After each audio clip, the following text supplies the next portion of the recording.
नमस्कार दोस्तों, आरती सौरभ सहदेव चैनल पर आपका एक बार फिर से स्वागत है। तो आज हम फिर से लेकर आए हैं आपके लिए एक नई कहानी। तो आज की कहानी है हमारी बुआ जी की आंखें। तो चलिए दोस्तों, कहानी को हम शुरू करते हैं। मानसिंह नाम का एक राजा था। उसके पास एक हंस था। राजा उसे मोती चुगाया करता था और बहुत ही लाड प्यार से उसका पालन पोषण किया करता था। वह हंस नित्य प्रति सायंकाल राजा के महल से उड़कर कभी किसी दिशा में और कभी किसी दिशा में थोड़ा चक्कर काटकर आया करता। एक दिन वह हंस उड़ता हुआ दीवान जी की छत पर जा बैठा। उसकी पुत्रवधू गर्भवती थी। उसने सुन रखा था कि गर्भावस्था में यदि किसी स्त्री को हंस का मांस खाने को मिल जाए तो उसकी होने वाली संतान अत्यंत मेधावी, तेजस्वी और भाग्यशाली होती है। अनायास ही छत पर हंस आया देखकर उसके मुंह में पानी भर आया। उसने हंस को पकड़ लिया और रसोई घर में ले जाकर उसे पकाकर खा गई। इस बात का पता न उसने अपनी सास को लगने दिया, न ससुर और न ही अपने पति को, क्योंकि उसे भय था कि अगर राजा को इस बात का सुराग लग गया तो बड़ा अनर्थ हो जाएगा। उधर जब रात होने पर हंस राजमहल में नहीं पहुंचा तो राजा रानी को बहुत चिंता हुई। उनका मन व्याकुल हो गया। चारों ओर उसकी खोज में आदमी दौड़ाए गए, लेकिन हंस कहीं हो तो मिले भी। राजा ने आस पड़ोस के शहरों कस्बों में भी सूचना कराई कि अगर कोई हंस का पता लगा सके तो राज्य की ओर से उसे बहुत बड़ा पुरस्कार दिया जाएगा। 10-20 दिन निकल गए, कुछ भी पता नहीं लगा। चूँकि वह हंस राजा और रानी को बहुत प्रिय था, अतः वे उदास रहने लगे। एक दिन एक कुटनी राजा के पास आई और बोली कि वह हंस का पता लगा सकती है, लेकिन उसे थोड़ा सा समय चाहिए। राजा ने कहा, मेरे राज्य के पंडित, ज्योतिषी, हकीम, हुक्मान और मेरे इतने सारे गुप्तचरों में कोई भी पता नहीं लगा सका, तो तुम कैसे पता लगाओगी? कुटनी ने कहा, मुझे अपनी योग्यता पर विश्वास है। अगर अन्नदाता का हुक्म हो तो एक बार आकाश के तारे भी तोड़कर ले आऊं। आप मुझे थोड़ा सा समय दीजिए और आवश्यक धन दे दीजिए।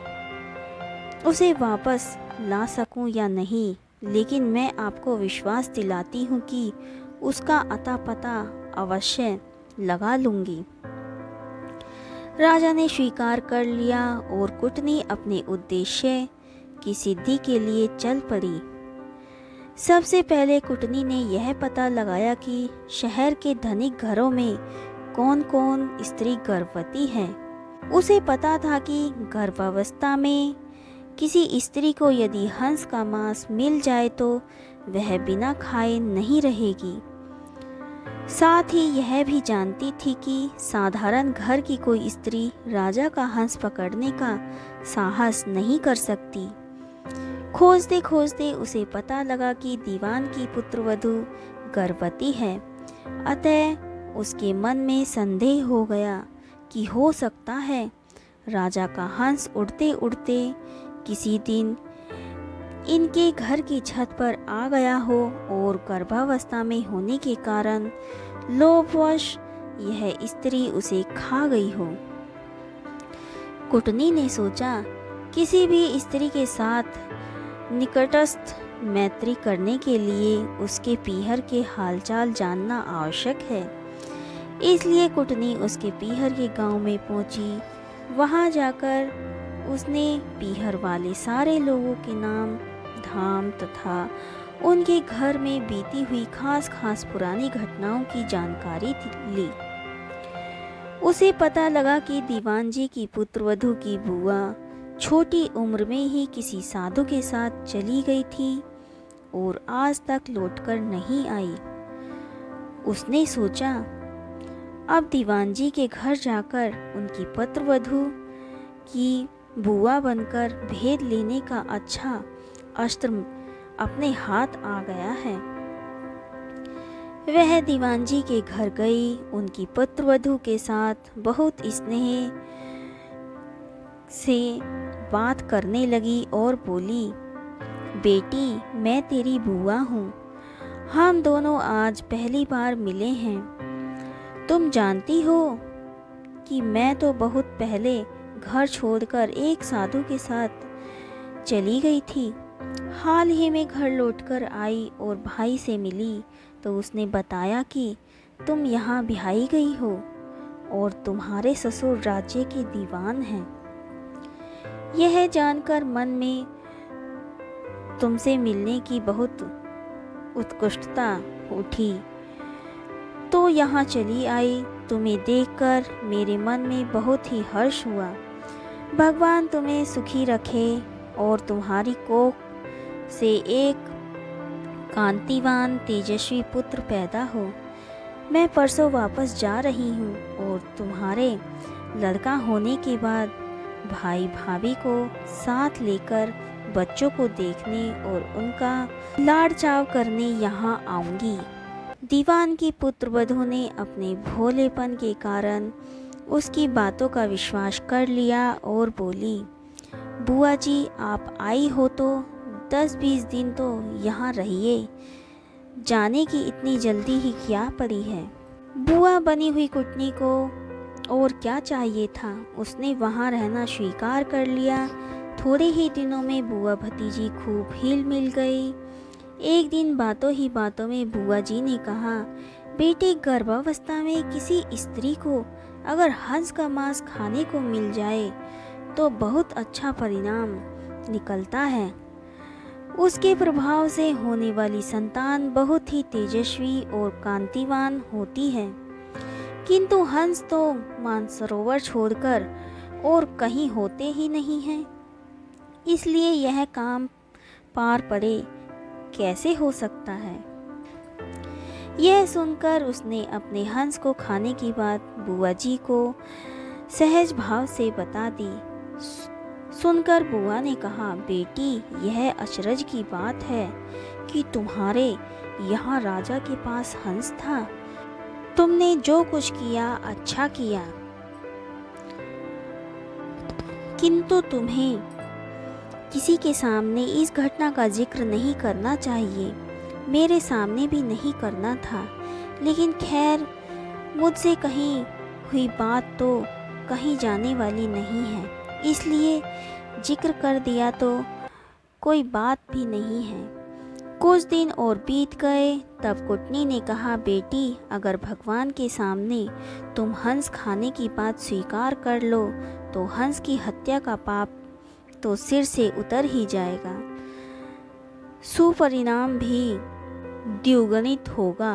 मंदिर के पुजारी से कहकर मैं ऐसी व्यवस्था कर दूंगी कि जिस वक्त वहाँ तुम सारी घटना बताकर अपराध स्वीकार करो, उस वक्त पुजारी भी वहाँ नहीं रहे और भी कोई न रहे, हम दो ही रहेंगी। उसने ऐसा करना स्वीकार कर लिया। कुटनी लुक छिपकर राजा के पास पहुंची और बोली, आपसे वादा किया था उसके अनुसार हंस का अता पता लगा लाई हूँ। ऐसा कहकर उसने सारी घटना राजा को बताई। राजा ने कहा, इसका परिणाम क्या है? वह बोली, फला दिन आप मंदिर में आ जाएं और हंस खाने वाली स्त्री की स्वीकारोक्ति स्वयं अपने कानों से सुन लें। राजा ने ऐसा करने की हाँ भर ली। नियत दिन समय से कुछ पहले पूर्व योजना के अनुसार कुटनी ने राजा को एक जरा ऊंचे स्थान पर रखे हुए एक बड़े से ढोल में छिपा लिया और बुआ भतीजी मंदिर पहुंची। मंदिर का पट खुला था। पुजारी या दूसरा कोई भी व्यक्ति वहाँ नहीं था। अब बुआ जी ने शुरू किया, हाँ तो बेटी, क्या बात हुई थी उस दिन? दीवान की पुत्रवधू ने घटना आरंभ की।